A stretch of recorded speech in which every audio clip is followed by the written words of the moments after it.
The Diary of a Certified Psychopath, 15th of October, 2021. One very heavy haul. Later than I'd hoped, farther than I'd planned, and yet somehow longer than it felt. Though however much more one is forced to work to hoist this hulking titanium trailblazer up hills, over humps, and around hairpins, the peace of mind it grants its rider in calmly assuring them that, should its sturdy frame, supple suspension, or wider wheels plough into a pothole the size of Mars's Jezero crater, there will be a triple less chance of a double wipeout, is well worth the trade-off, especially when such hazards are coupled with Twilight's progressively crepuscular clutches.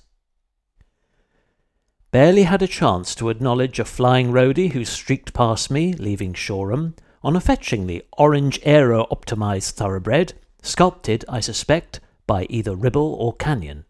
Mother Nature's mesmeric autumnal decor of mossy greens and golden bronze, dithered to myriad shades of grey by the descending dusk.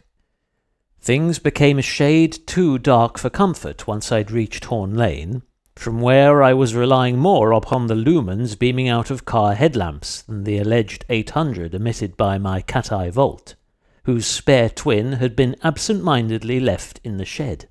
This distinct dearth of visibility caused me to abandon my planned return along Edburton Road and barely struggle over an almost pitch-black Devil's Dyke, before seeking serene refuge beneath the radiance of 1,000 streetlights, whose warm and friendly glow cordially illuminated my safe journey home.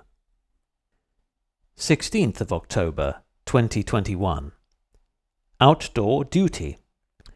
The old school section of Strava's arcane servers must be satisfied somehow, if only in honour of a discontinued digital trophy, and an unexpected sabbatical from social obligations allowed me to slot this 80-minute mile muncher neatly in between pre-noon showers and a post-dusk chill.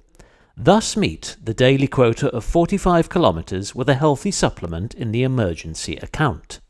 It might have been longer had I not spent so long detaching the bargain bin pedals that had become seized to my synapse, and substituting these aesthetically divisive but wholly practical, spacious blue platforms from Peddling Innovations I reluctantly deprived my Niner of, as he continues to patiently contemplate his brand new pair of indefinitely delayed quad-season Contis. I've reassured him they're due next week.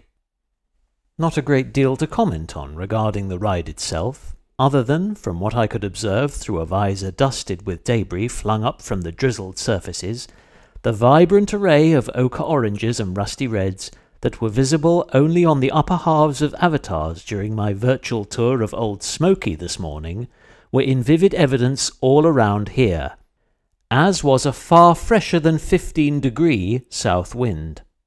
Scolded myself for once again so shamelessly snubbing Sussex's most intrepid and enterprising stall-based distributor of the region's juiciest plums and cherries, though I did give them my sincerest salute. 17th to the 20th of October, 2021. Sunday sign-off. A rushed, plain-clothed, and non-stop scramble to round up today's remainder of real-life mileage by avoiding every red light, be it at a junction, pelican, or level crossing, by repeatedly turning right until it was safe to turn left. Monday sign-in. More of the same, and snooping for nocturnally navigable mini-loops that are smooth and safe enough to be able to slip into a stingless Zone 0 groove-around. One of these was almost pain-free, and is certainly more feasible than during the day. I'd rather the calm. A waft of wind, a dusting of drizzle, but hearing oneself think and breathe is a blessing, and at the dead of night so close to a British winter, weather warm enough to unwind in is a luxury. Counted more foxes than cars, with the ungloved hand that wasn't rested, unclenched, on the spacious flat bar of my sturdiest steed, which duly subdued reality's superficial sting, while soft orange halos aided my very steady journey back to slumberland. Mash to reality.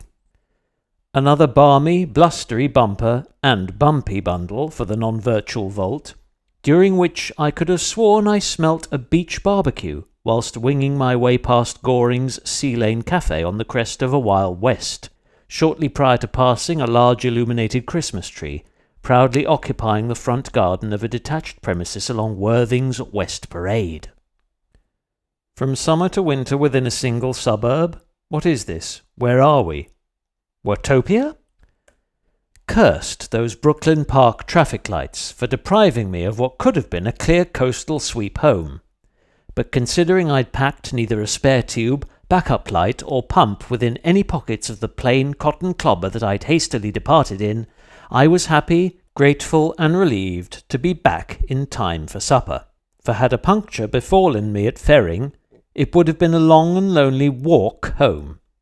What's that? A taxi? A bus? Do me a favour.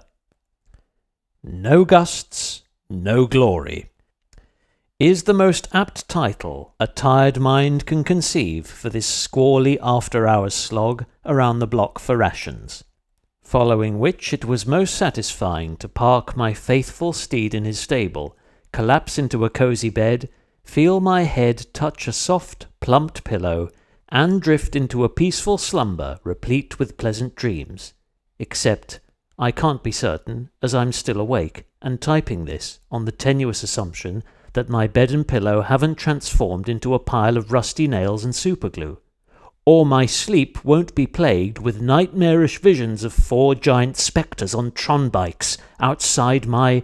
well, I'll let you know how things pan out. Oh, and the more one is forced to tolerate traffic, the more I view its absence is a miracle.